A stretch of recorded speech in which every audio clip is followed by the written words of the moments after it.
नमस्कार, न्यूज 18 देख रहे हैं आप। मैं हूं आपके साथ आरजू साइम। बड़ी खबर से शुरुआत करेंगे।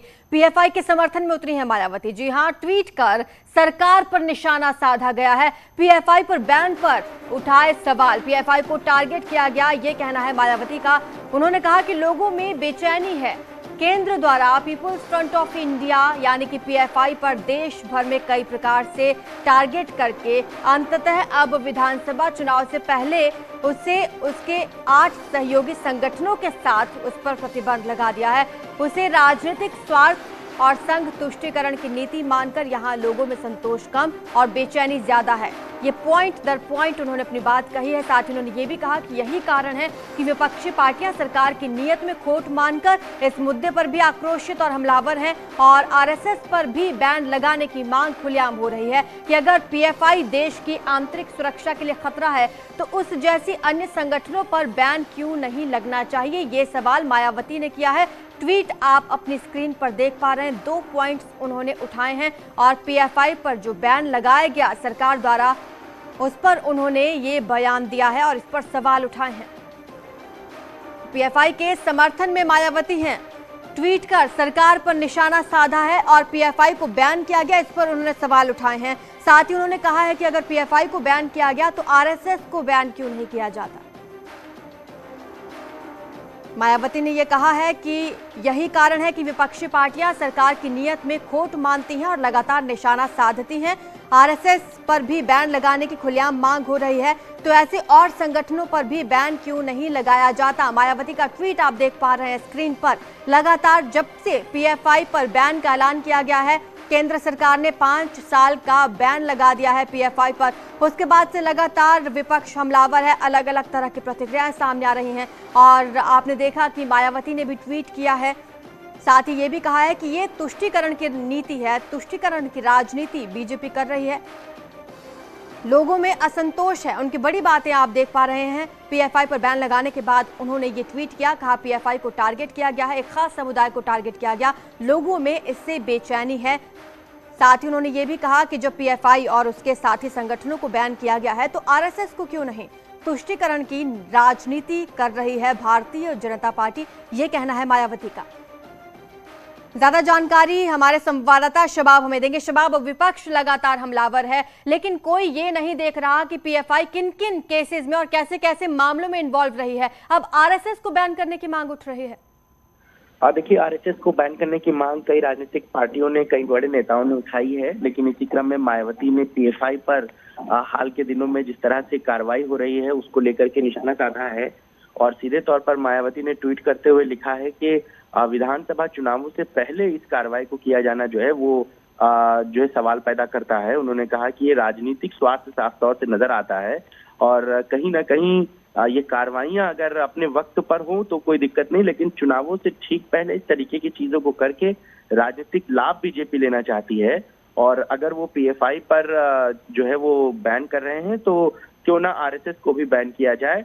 और ये बात खुलेआम हो रही है। आपको याद होगा कि अब 2-4 दिन पहले जब पीएफआई पर कार्रवाई देश भर में हो रही थी तो लालू प्रसाद यादव ने भी इस बात को कहा था कि अगर आप पीएफआई को बैन करते हैं तो आप आरएसएस को भी बैन कीजिए।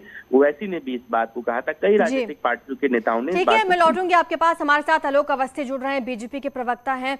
आलोक जी, जिस तरह से लगातार आपने देखा विपक्ष के नेता पीएफआई पर बैन को लेकर सवाल उठा रहे हैं, साथ ही ये भी कह रहे हैं कि आरएसएस को बैन क्यों नहीं किया जाता, इस पर आपकी प्रतिक्रिया।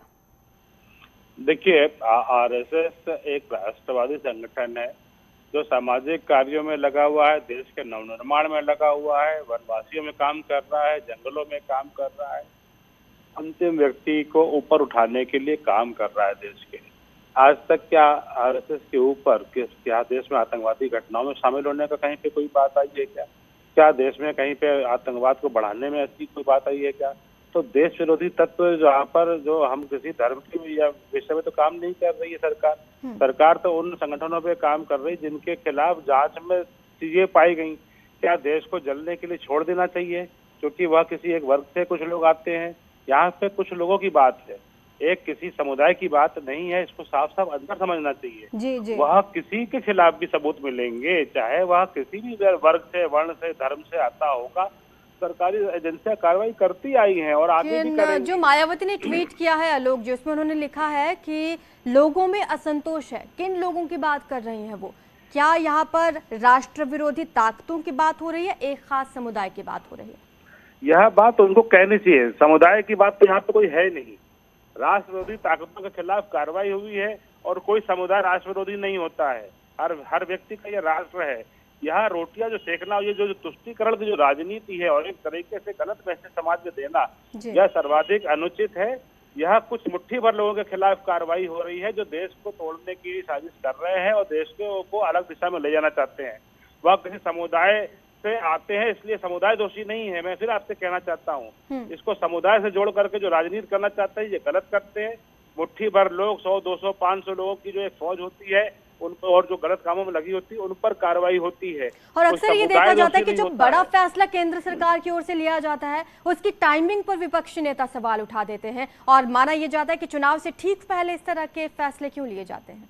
देखिए, भारतवर्ष में हर वर्ष चुनाव होते हैं, तो क्या एजेंसियों को देश की सुरक्षा को चुनाव में तो फिर वो कार्रवाई कभी कर ही नहीं सकती है। फिर तो देश भर में बम फूटेंगे, देश भर में जो शांति है वो शांति में बदल जाएगी। क्या सरकार इसका इंतजार करे कि चुनाव है? हर राज्य, आप देखिए, हर वर्ष में हर राज्य कम से कम 3 से 4 राज्यों में चुनाव होते हैं। तो क्या सरकार हाथ पे हाथ धर के बैठ जाए? जनता के प्रति जो उसकी जवाबदेही है, जो जनता ने भरोसा कायम किया है, हम उस जनता को खो दें? ये कतई हम नहीं करेंगे। हम जनता के प्रति जवाबदेह हैं। जनता की सुरक्षा हमारी जिम्मेदारी है, देश की सुरक्षा हमारी जिम्मेदारी है। तो ये जो मुट्ठी भर लोग जो हाशिए पर चले गए हैं, राजनीतिक दल जो अपने परिवार की राजनीति करते हैं, एक वर्ग की राजनीति करते हैं, यह इसी तरह की बात अनर्गल आरोप लगाते रहे हैं और हम इसकी परवाह नहीं करते। बिल्कुल, और उन्होंने ट्वीट कर इस बात का भी जिक्र किया है कि राजनीतिक स्वार्थ है यहाँ पर बीजेपी का और संघ तुष्टीकरण की राजनीति कर रहा है।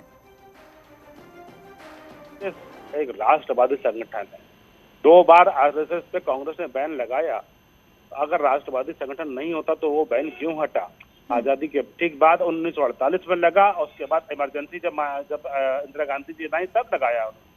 क्यों हटाना पड़ गया? क्योंकि राष्ट्रवादी संगठन जिसके हजारों लाखों स्वयंसेवक लगातार समाज में काम कर रहे हैं, वनवासियों के जनजीवन बदल रहे हैं, तमाम शिक्षा संस्थान चला रहे हैं, गरीबों के बच्चों को पढ़ा रहे हैं, इलाज करवा रहे हैं। ऐसी संस्थाओं को बैन करने के बाद कोई कैसे कर सकता है जब तक कि उस पर कोई ऐसी कोई बात जब तक नहीं आती है। चलिए, शुक्रिया आपका आलोक जी अपनी बात रखने के लिए और हमारे साथ जुड़ने के लिए। तो आपको बता दें कि पीएफआई के समर्थन में अब मायावती उतरी हैं और उन्होंने ट्वीट कर निशाना साधा है।